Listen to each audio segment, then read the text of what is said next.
What is up, everybody? Welcome back to Local Sports Tonight with Ivan Vargas. I'm Ivan Vargas.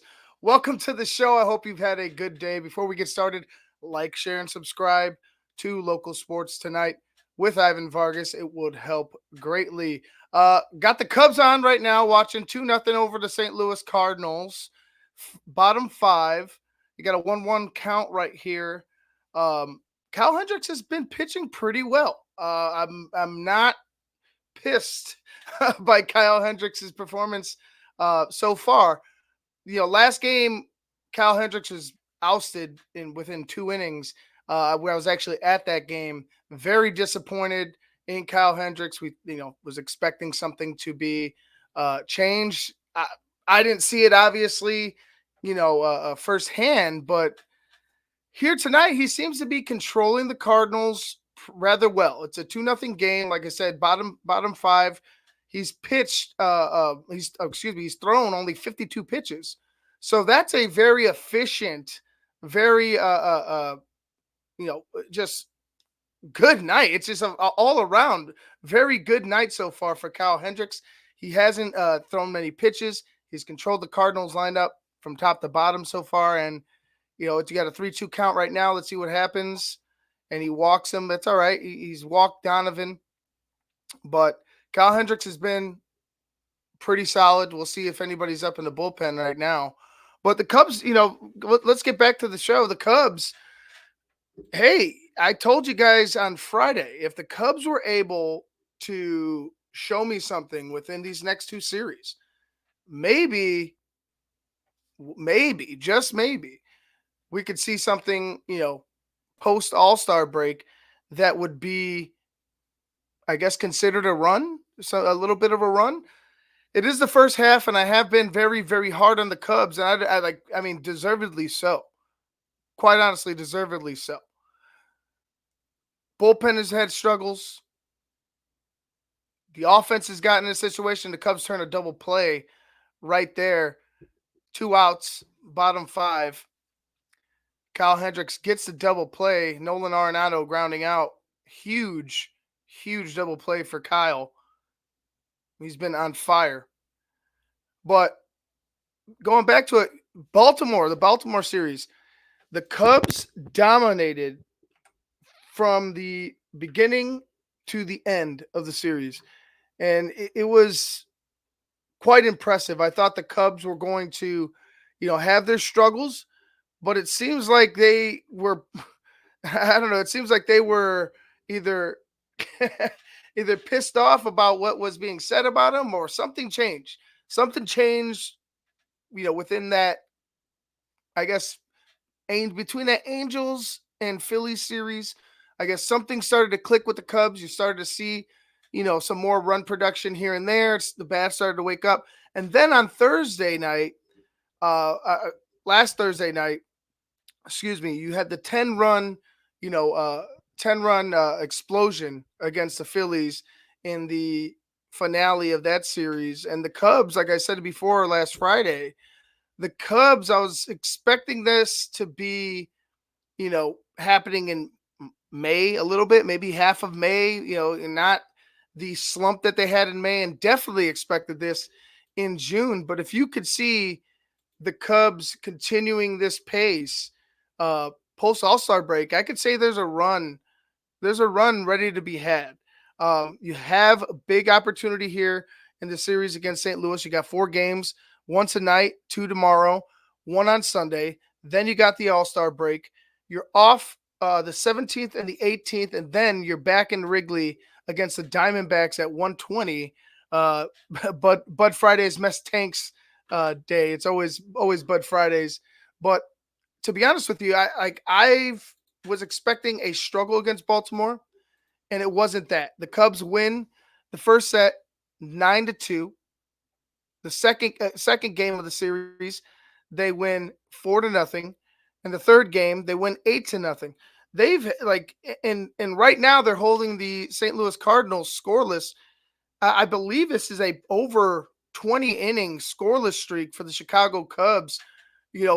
Pitching wise, like starters and bullpen combined. And quite honestly, I'm impressed. I hope this continues. I still think that the Cubs need reinforcements when it comes to the bullpen. It's just it is what it is, right? It is what it is. You need what's up? What's up, Sergio? How you doing, bro? Thanks for joining. Uh, but like I was saying, man, like we need reinforcements. Like if you expect these guys to go into the dog days of the season and start winning games, just I don't know. That's I think that's kind of far fetched. If their bats wake up, awesome. But you need to if you're serious about winning and you're serious about making a run now, you need to go ahead and find pitching that could shut down opponents late in the inning. They've been doing all right. They've had, they brought Biggie up. They've had a couple of the guys get healthy, but I still think that they're one, maybe two pitchers away from really having a shut it down, you know, lights out bullpen. But like again, it still worries me about some of the struggles. I hope they're beyond it. I still would like something else. I still would like something more when it comes to the Cubs bullpen. But as of now, like I was mentioning before, man, it was an impressive series. Impressive series. Let me go to the box scores. First game and the bats. Let me get back to the bats. They were on fire. It almost seemed like every uh, run that was scored off of a a double or a triple or just a extra base hit nonstop. It was very exciting. I almost felt like it was too good to be true watching them play one of the top teams in the league and doing what they did, but it happened. And the box reads it as such. Nico Horner in the first game, we'll read the first game, 9-2 Cubs.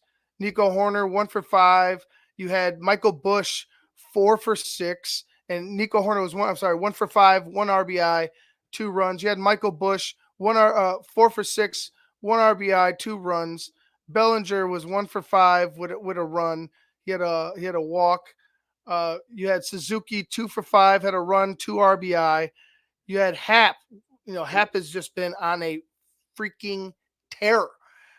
2 for 4, 3 RBI, 2 runs batted in, or 2 runs scored, 1 walk. And his stats get better. Like, don't worry. Like, he continues to progress. Morel struggled. Morel struggled. He was 1 for 4, but Morel has been struggling at the plate. It seems like he runs into a home run here and there, but he's just not consistently driving the ball. I would want him to, like, I would say if he starts focusing more up the middle, driving up the middle, I think Morel could find himself back where he was in April. But can he be patient enough to do that? He's shown patience before. He's shown better patience. He's shown growth at the plate. He's shown that he's been able to hold off of some bad pitches. But there's just, I don't know, something about Morel right now hasn't been clicking either. And it is what it is. Master Boney was 2 for 3 in that first game of the series. 1 run scored. You had Nito 1 for 4. 1 for 4 with an RBI. It's just all around a dominant performance by the Cubs, in the series. But that first game was very impressive. The 4-0 in the second game, not as many fireworks, but if you continue to look at the Cubs, Nico Horner, as a ball ricochets off of Sonny Gray, and Seiya Suzuki beats it to first. Seiya is safe. It's the top of the 6th. 2-0 Cubs. Sonny Gray, looks like Sonny Gray was hit by the ball. Let's see what happens here. Yeah, Seiya hits a chopper right back to the pitcher. It goes off of Sonny Gray. Seiya's able to beat it. It goes off of Sonny Gray. It looks like his hip, and goes right to Paul Goldschmidt. But Seiya Suzuki was able to wheel it out and get the bag. Seiya has been come in alive too. And I was ready to jump all over say today, but seeing how he performed in the last series, how he's performed, pretty much since that Philly series when the bats started waking up, I've withheld my frustration as they go ahead and they check out how Sonny Gray is feeling after he was hit by the ball. Going back to the second game against Baltimore, 4-0. Nico Horner, as I read the stat lines, 2 for 5, 1 run scored, 1 RBI. Michael Busch, 2 for 5, 1 run scored, 1 RBI, matching stat lines. Cody Bellinger, 2 for 3. Miles Mastrobuoni came in for him after he got hit by the pitch, and Cody Bellinger is now on the 10-day DL with a fractured finger. Is it the 10-day? I believe it was a 10-day, but regardless of that, he's on the DL. He will be out for the Cubs. And I feel like honestly it could be. Hopefully Cody comes back healthy. Hopefully it's not as a serious type of break. Maybe it's just like a hairline or something like that. Maybe something, whatever it is. I'm not a doctor. I don't know what's best for a break, but hopefully it's not something that holds him out a significant amount of time. Although I am happy Candelario, or not Candelario, Canario, I believe I said his name wrong again as well. The young man comes up for Cody Bellinger. He deserves a shot. It's kind of frustrating that he's gone, but maybe we get to see what the young guy has. Maybe he goes ahead and brings some pop to the lineup when he's able to start. So the Cubs, like I said, continue on. Morel struggles. Happ went 0 for 4 that game. Suzuki was 1 for 4. You had Morel was 1 for 4 with an RBI and a run. I'm sorry, Happ struggled that game. He was 0 for 4. Bodie came in. He came in defensively late in the game. Swanson was 2 for 4, and Dansby Swanson 2 for 4 with a run. Dansby Swanson as well. He's one of these guys that has come alive as of late, and I'm happy to say, thank God, finally, thank you, Dansby. You're doing something now. Like, you're driving the ball, you're hitting doubles to the gap. You're not just up there hitting weak ground balls or popping up weakly, striking out. It looked like an adventure for Dansby.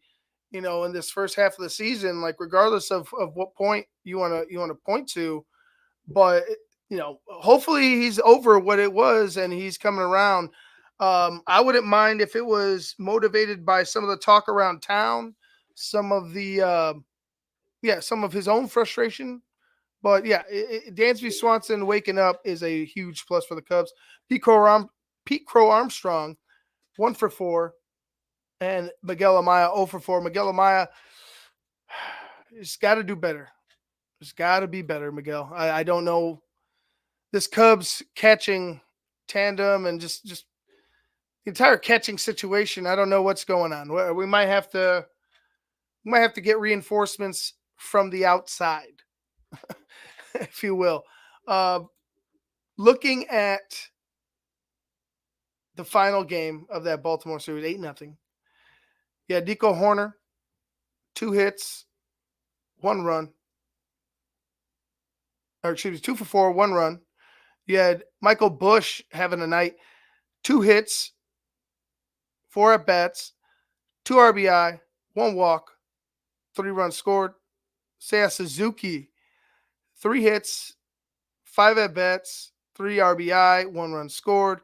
Ian Happ, 1 for 4, 1 RBI, 1 run scored. Canario was 0 for 1. Morel was 0 for 4. Swanson 2 for 4, 2 RBI, 1 run scored. Mastrobuoni 2 for 4. Crow Armstrong 0 for 4.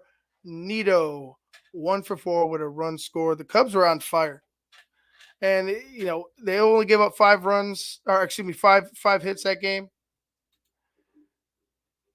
The game before that, they gave up 9 hits, but they gave up no runs. And I believe that game, or the game the final game, Baltimore did have situations where they drove the ball and had, you know, multiple multiple innings where they had guys on. They had doubles hits, on maybe one or two out situations, and they were just able to. The Cubs were just able to get out of it and ended up getting the sweep of the Orioles. And very impressed, very impressed. Let's look at let's go ahead and tally it all up. You got 21. They outscored the Orioles 21-2, if my math is correct. 21-2. Now, again, I need to see this for a little bit. I need to see it in post All-Star break. I need to see it against this Cardinals team right now. It's a tight game. It feels like it's not a playoff atmosphere type of game, but it feels like this one is, these series in the National League Central are about to get real. If this Cubs team can awaken their bats and figure out some stability or continue the stability that they've had within these maybe last couple series with their bullpen. Again, I would like to add some more, but maybe there could be a run and make this NL Central interesting. The Sox are on as well. They're losing 4-1 top 8 to the Pittsburgh Pirates. I guess we could transition to some Sox talk. I will still talk about the Cubs game as it goes. Looking at the White Sox again, we talked about Eloy, we talked about Crochet, we've talked about Robert. At this point, I think all three, maybe with the potential, because you could get, like I said, you could get the most for Crochet. You get the most for Crochet, but with the potential of Crochet and Robert, and you getting a huge, return in whether it be younger players. Obviously, you free up room for other guys that maybe move up. I just feel like the Luis Robert, the Miguel Moncada. I feel like this experiment with these guys has run its course. You might want to say, oh, well, look at Lou Bob. He's a physical specimen. He could hit for power. He could, he could fly across the field. Well, he also has injury concern. Eloy, we all know about Eloy's injury concern. And then there's Crochet, which is, to be honest with you, Crochet would be on any playoff team right now to go and probably add a guy like Crochet where you could potentially, work something out for a long-term deal and keep a young man in your organization for a long time, as well as having him for this playoff run. Man, you could get a hell of a lot for a guy like Garrett Crochet. You could get a hell of a lot for him.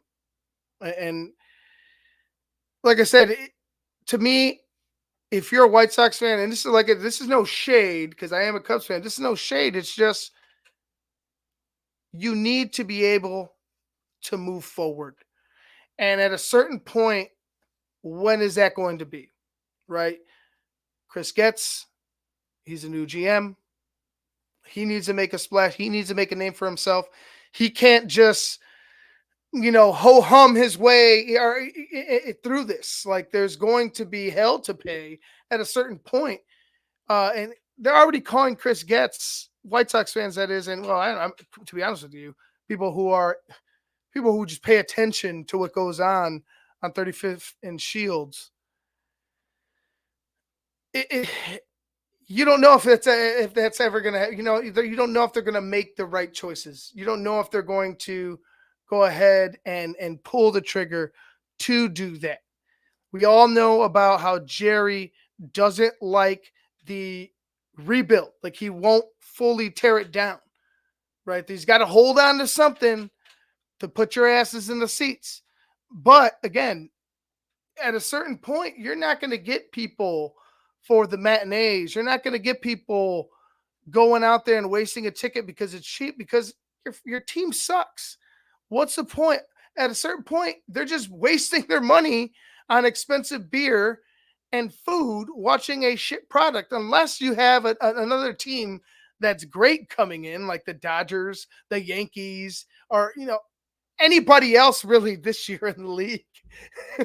You know, you're not going to get those Sox fans coming in. It's just, to me, that's not what they're going to do. They're not going to waste their fucking money on a shit product. So, what do, right? If you're Chris Getz, my opinion, man, Chris Getz. Oh, I forgot to bring up. Well, here with Cubbies first, and we'll bring up the White Sox. There we go. If you're Chris Getz, I really feel like you should just go, just rock out with your cock out, man. Just let your nuts hang. Go ahead and trade a guy like Lou Bob, who hasn't, to be honest with you, he looks like a prima donna out there. He doesn't look like the guy that's gritty, that works hard. He just looks like he was given a gift, given a shit ton of money, when he didn't deserve it, when he didn't earn it. And now look how he acts out there. Now look how you feel. Half the time I'm like, Lubop, are you really hurt? Are you just trying to take a break? Same with Eloy, but I'm not going to go ahead and speculate whether they are faking or not. It is what it is. It's just, why can't you have the same type of attitude that reflects the type of when you look at a superstar, you expect that superstar to take the mantle of the team, right? You had a guy like Abreu, who was a leader. Abreu was getting old, granted, but he was still a leader. That locker room, man, from Ricky Renteria to fucking Tony to Grafal, this locker room has to. I could liken it to shredding cheese, just a grinder. Like you have been put through a grinder. I would, to be honest, you might as well have stood with Ricky. You might as well have stood with Ricky Renteria. He could relate to the guys. You know what I'm saying? I know Tony could speak Spanish, but like them losing a guy like Rick Renteria, and this is all in retrospect because like you see how it worked out for the Cubs, right? For whatever reason or another, it worked out for the Cubs. But you see how the Sox were playing with Ricky. That team was on the rise. I think Jerry just did what he, like I said, did what the fuck he wanted to do because that's what he wanted, regardless of how it affected the chemistry of the locker room. Because I think that might have been where it all changed, because you had a guy like Ricky Renteria with young kids relating to like working with them, relating to them, knowing he probably knew their tendencies already. Ricky was hungry. I'm not saying Rick Renteria was is the greatest manager, but shit, man, when you have something good going, you question why it got changed in the first place. And Ricky took him to a playoff. They underachieved in that playoff against the A's. Did Ricky deserve to get fired? I don't know. I'm not. I looking back at it, no. But then again, thinking about who the owner is, thinking about who Jerry is, and how things have played out in both of his franchises, it's very. It's not as surprising as you may think. Not as surprising as you may think. Uh, I'm for all three of them going. Crochet, Robert, Jimenez, Moncada, wherever the hell he is. I believe he's injured. Whatever. Just he's got to go to. Maybe somewhere having creating another music video or whatever he does now on his spare time. But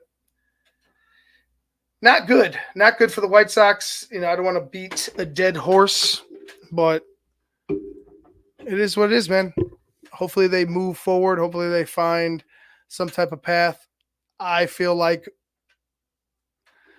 these three guys, maybe even Vaughn, like if they could find somebody, maybe all these guys that you see right here, these four guys, maybe all of them are off of this, background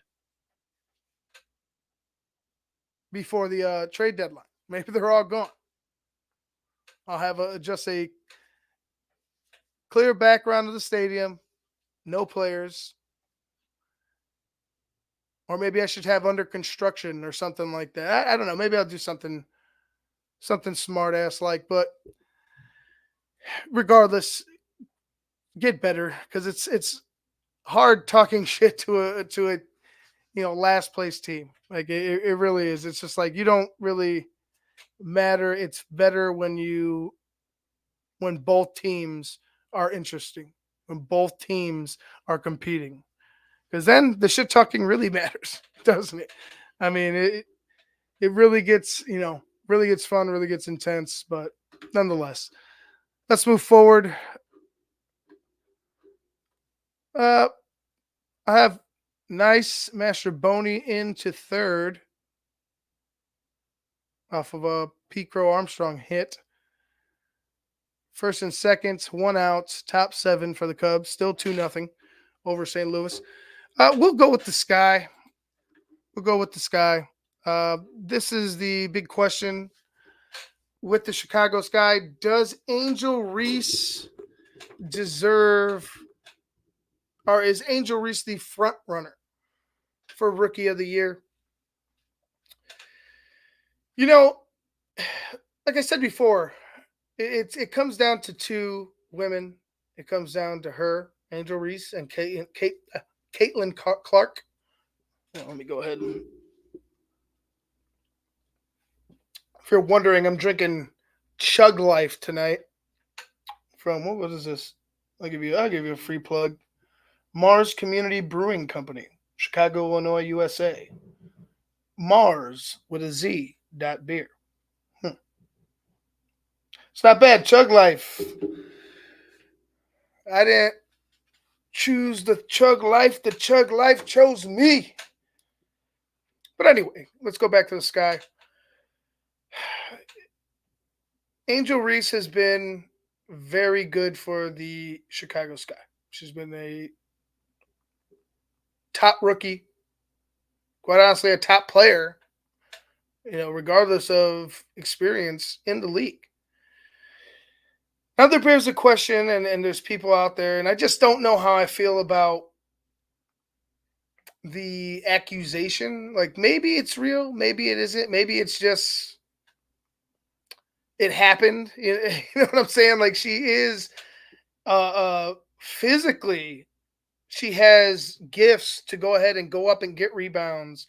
And she is, athletic enough to and fast enough to be able to, maybe make a mistake and correct it quickly.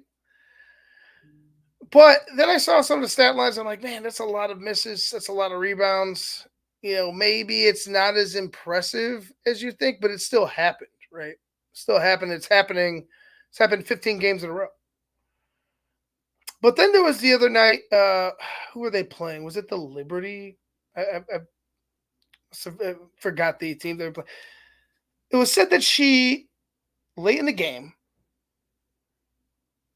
got down to the post, called for the ball, got the ball, drew a cheap-ass foul.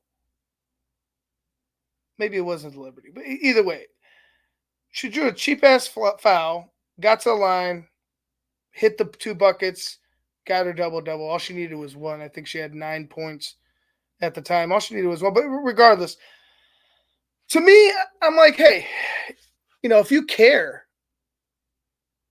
okay, maybe not with seconds left, throw it to the post. Maybe like, hey, give me the ball. I'm gonna dribble up. I'm gonna take this one on one or something like that, and try to drive and maybe get it.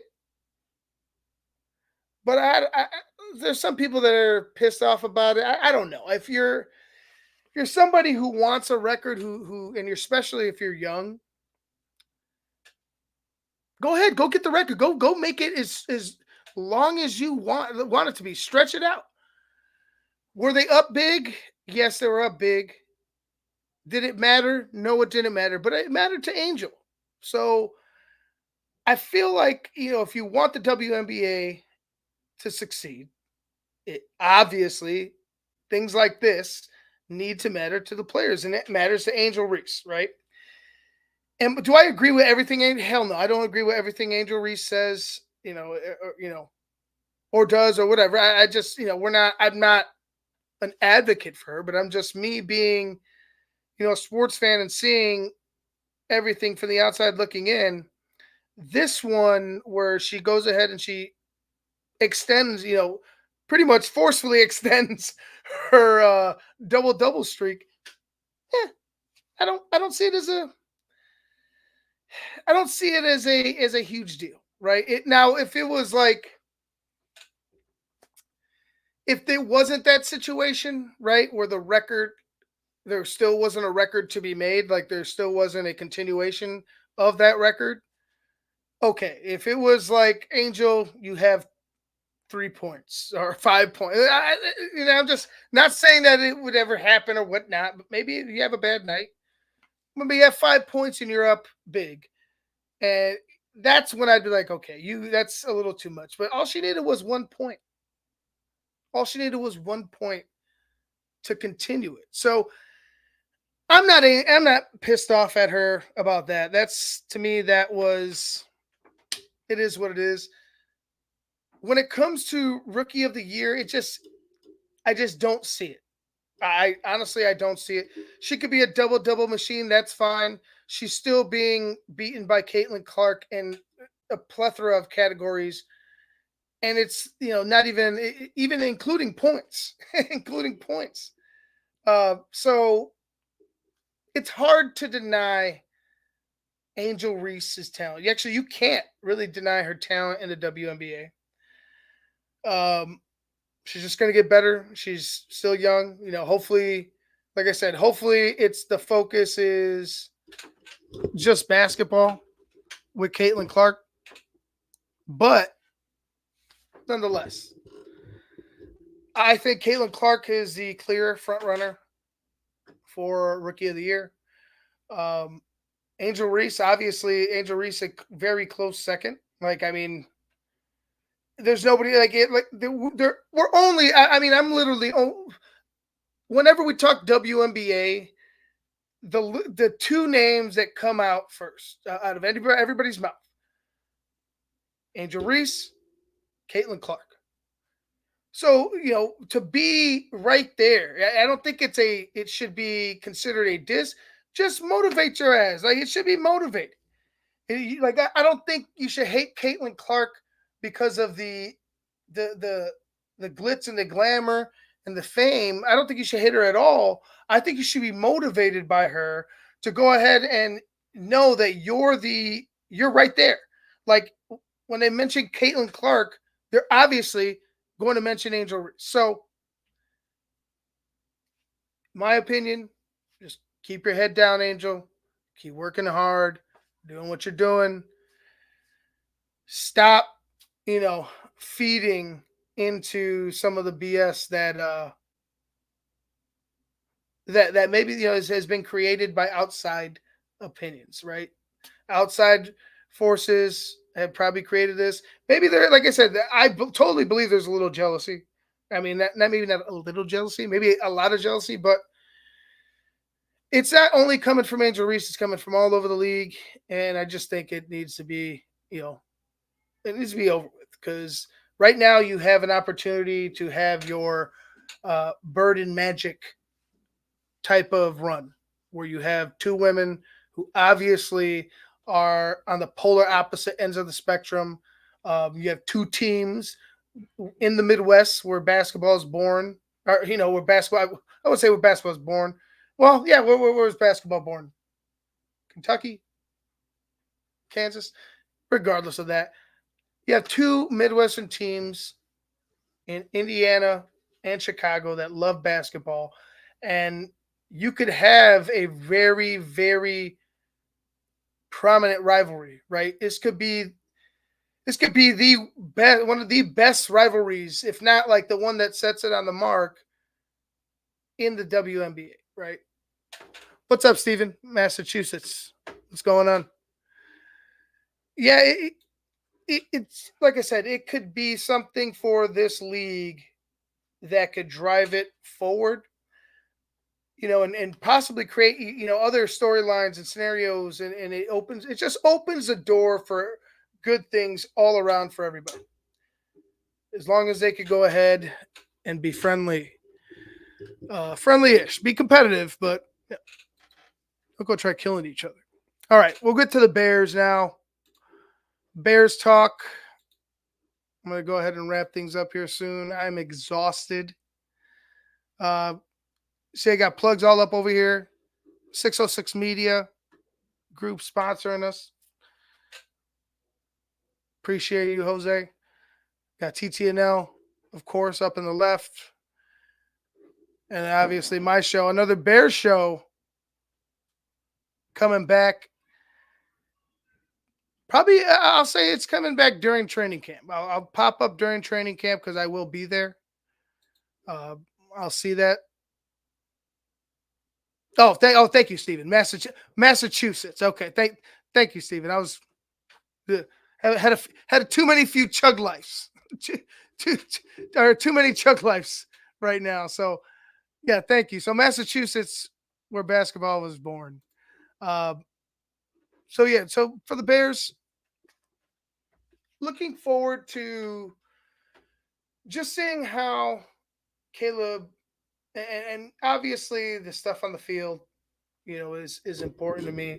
But I want to see how he interacts with the fans, interacts with his teammates, right? I want to see if he's, alive out there, like, because for me, I just feel like, I don't know, maybe Caleb being more open, than Justin, maybe him being more loose and I don't want to call Justin unconfident, but maybe just sure of himself, maybe a little more, open to social interactions is more than Justin. I want to see how that plays out, how he interacts with fans. Just see what he does. Does he take the time to stay out there and talk to people, or does he? The little things matter to me with this kid because I really feel like we got one. I truly feel like we got one. And, if you're a fan of The Tape Never Lies or you're a fan of my show, another Bears show, if you're a fan of us in general, how we all feel about Caleb Williams and where this Bears team can head. You're damn right, Steven. It's, I hope I could find more. I hope somebody has extra training camp tickets out there because I'm like, whenever I could, get the day off or make it, I want to see this team in that Hall of Fame game. Once they put the jerseys on and they're playing against another team, and you're seeing different colors out there. Excuse me, seeing different colors out there. It's just in my dreams. It's like every day I'm thinking about it. I'm like, I can't wait. I got my Caleb Williams jersey hanging up there, right over to my right, ready to go. just pumped up, man. Can't wait for this thing to start. Yeah, yeah. You know, regardless of what Caleb does, I just hope. I honestly hope it's the Bears made the right choice. I don't want to go ahead and speculate. Like, I truly believe that the Bears want to win a Super Bowl. These are moves to go out and win a Super Bowl. And if you're choosing a guy like Caleb Williams, not saying you're going to go out and do it in your first year, but I think you're in your career, you are expected with your position, with the amount of hype that's been brought up with you, the expectation is going to be there regardless. So Caleb Williams to me just needs to show that he can handle the camera, he can handle the spotlight, and there's nothing that's shown me that he cannot. Because what we're going to expect is more cameras. We're going to expect more press. We're going to expect outside media. You know what I mean? There's going to be people from all over the place coming to see Caleb Williams that are going to be at House Hall. That's honestly and we talked about the shit show that was the ticket sale and all of these scalpers that went ahead and grabbed them and are now selling it for $400 on somewhere else. First of all, fuck you for doing that because you screwed a lot of real fans out of an experience. But nonetheless, the Bears need to figure something out about that. Regardless of that being said, you're going to get people all over the place. I'm sure there's been plenty of tickets from I say non-local, non-Chicago Chicagoan people that are going to be coming in as well, trying to see Caleb Williams, trying to see Roma Dunze and Keenan Allen, and trying to see what this Bears team is cooking during training camp. So I'm excited about it. A little disappointed that couldn't get more tickets for training camp, but I got what I got. I appreciate it. Shout out to my guy Doug Connell. He was on it. Like I was at work trying to refresh my phone and I got screwed out of it, but he had like four laptops up and shit. He was ready to go. Like, so shout out to Doug for being prepared and snagging me one so I could check out the Bears training camp.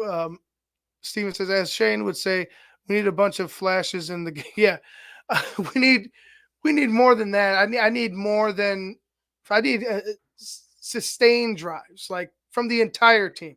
Like I want to see Caleb flash, obviously, but I want to see this offensive line look competent, look angry, look like they are familiar with one another. Like it doesn't look like five strangers just met at a bar and are trying to go block the Dallas Cowboys right now. So yeah, it's very what was it? Did StubHub shut it down on the Steven, I don't know. I didn't take a deeper look into it. I'll probably do that after this. But yeah, it was a shame. It was a shame. Like I said, I'm pissed off. I'm appreciative of my boy, and hopefully everybody that got tickets that I know that are true Bears fans, have fun, enjoy it. Like I said, the experience, me being there, a few times already now, I think the experience could change. Sure, should change. There should be other things done or could be done, but then again,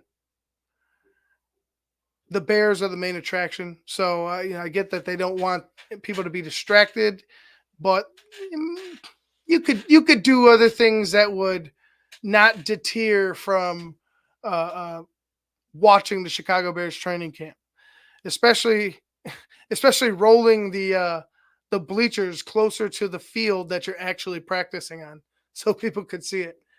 100 yards away, isn't a great view to watch a football practice. Uh, Regardless, like I don't care who the fuck is up there. Like, okay, bring them. Like it should be, you should be right on top of the action. And I feel like it would benefit the Bears anyway because you're simulating like crowd noise. You got they got the music playing and shit, and it's all like, oh yeah, let's all chill and it's all cool and stuff.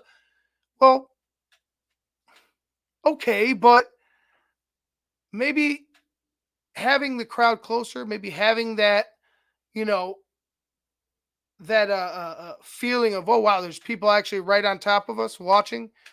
Maybe it helps a little bit. Maybe there's you never know what the feeling could be if you don't try it.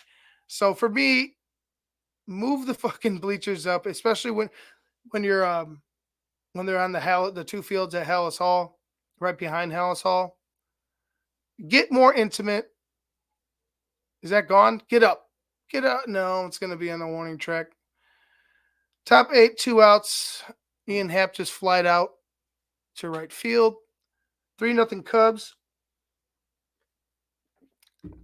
Back to the Bears. I'm so excited to see like just everything. And it's not just like I said, not just Caleb. I mentioned the offensive line, the defensive line, Flus. I want to see this team hit their stride. And I'm not saying they're going to come out 4-0 or whatever. But I want to see them hit their stride. I had a crazy prediction on how they could their season might go. I feel like the beginning of the season is a little more favorable for them. The back end of the season is a little tougher. But regardless of that, I got to see this entire team perform. Defense, special teams, offense, top to bottom. Consistency is the key. Was it finally the Cubs got their head out of their asses? Yeah, well, we'll see. We'll see. Scott. Oh yeah, yeah. The 115 game or the late game at 7. Yeah, I mean, even would be nice. 3-1 would be better. Um, I believe I had the Cubs. I believe I had the Bears going 3-1. 7 o'clock. Okay. Uh, yeah, I had the Bears going 3-1. I believe. I think they lose to. Oh, man, I think they lose the second game. Did I have them in? Regardless of that, like I have the Bears pretty much handling the first half of the season, and then really running into a buzzsaw when it comes to some of the other teams that are mentioned in the upper echelon of teams in the league. Uh, Alan says I'm going to the late. Man, maybe I should go. Should I go to the late game? I mean, damn! Like I would have to fly. I would have to move my ass all the way down to St. Louis really fast, but uh, driving wise. But yeah, everybody's going to the game tomorrow. Either way, but what gave it away, Steven? I know exactly who you guys are, but no, I was talking about Alan too. Um, yeah, well, Alan, I'm not sure 7 hours in a car is what I want to do tomorrow. I got a lot of beer in the fridge, so I got a TV. So I'll wave to me if you're on. If you're on the big screen or something, you see a cameraman, just wave. But anyway, like I said, really excited about the Bears. Hard Knocks can't get here, so like I'm hopefully, and I'll mention this like before we wrap things up about this whole uh, contract situation. Yawn, yawn, yawn. It's a non-story. Again, I believe, and I mentioned this on uh, Keep It at 100 on Wednesday. Caleb Williams is not dumb.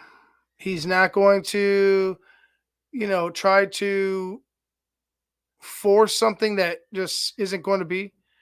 I know you have an idea of what your worth is, and that's fine.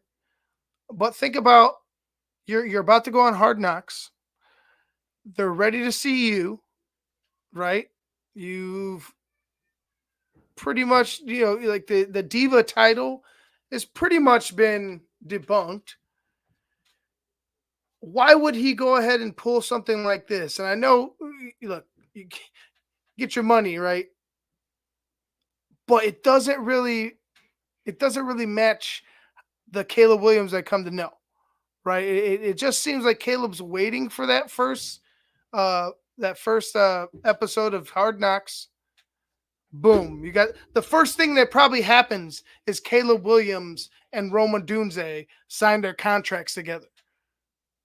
Right? That's probably the very first thing that happens in the opening scene for Hard Knocks. Maybe not the very opening scene, but within the first couple minutes of the show, I expect Roma Dunze and Caleb Williams to be signing their contracts and walking out onto the field. And it's yes, exactly. Keep them suspended, Scott. Keep them waiting. Keep them wanting more. Why not? The guy's a showman. Like, he's a fantastic football player. He's a well-rounded, well-rounded man. You think that he doesn't have an idea about how to, get things going, about how to draw attention, to market himself? Isn't he about to start some type of marketing for? No, no, I believe it was is it an investment firm? No, exactly. He's a businessman. He's a businessman. Thank you, Stephen. Yes, he's not dumb at all. That is all of a sudden, boom, everybody watches. Oh my God. Did you check out Hard Knocks? Even if you didn't fucking check it out, you're gonna go check it out because they just signed their contracts. And it's you know what I mean? And it was part of it. And it's just yes, investment firm. Okay. An investment firm. So yeah, what's all verbiage, Alan? Let's be more specific. Are we talking about them not signing? It's all verbiage. Like they haven't signed yet, but they are ready to sign. Okay, then I understand. Okay, yes, then I understand. Um, so again, not worried one bit. I don't feel like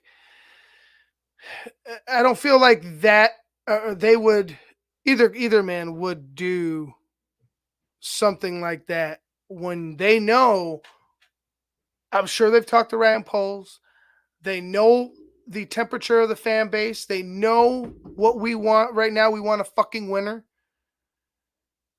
They're not going to go ahead and do something that's going to put them behind the eight ball with the fans, with the organization, with the image that they're trying to create here with the Chicago Bears, with their own brands and image. I just don't see it. Chalk it up. I'll take it right here. I'll call it right here. The first episode of Hard Knocks, you'll see the contract sign, and the new era will begin. Book it. All right, guys. I'm going to roll out of here. I'm tired. I'm going to have some more chug lives. Well, actually, I think it's my last chug. No, I got one more chug life. One more chug life. It's pretty good, actually. It's not bad. 4.8. Not too heavy. Solid. Hopefully the Cubs could hold on and bring us a victory. There's top 8. Oh, and Bodie pulls it down the line. Foul. 2 men on. Second and third. 2 outs. It's a 2-2 count. Cubs up 3-0.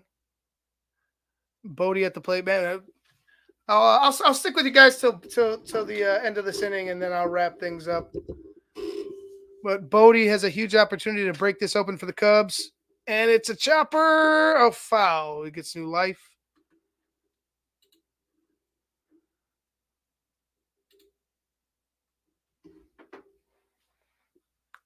Yeah, David Bodie. You kind of wonder why he wasn't up here sooner. Especially defensively. Like if you have questions about Morel or Mastroboni, honestly, David Bodie wasn't. I never really had a problem with him in the field. It was just, yes, that's a double down the line. David Bodie, that's going to score 2. And he is on second base standing. And the Cubs have busted it open. It is now 5-0. Cubs over the Cardinals, top 8. David Bodie pulled the ball down the line. Huge hit for him. Huge hit for the Cubs. Cubs keep freaking rolling, man. Oh, right over the bag at third. Arenado had no chance. It was just way out, almost hit the blue, but it was just out of his range. Pretty much as far as you could pull it without pulling it foul is what David Bodie did. Huge. Now you got Pete Crow.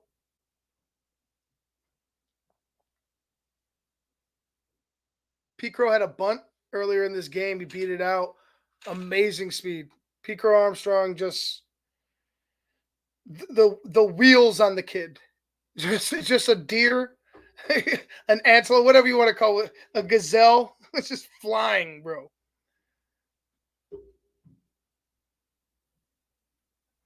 Ball gets away from Contreras.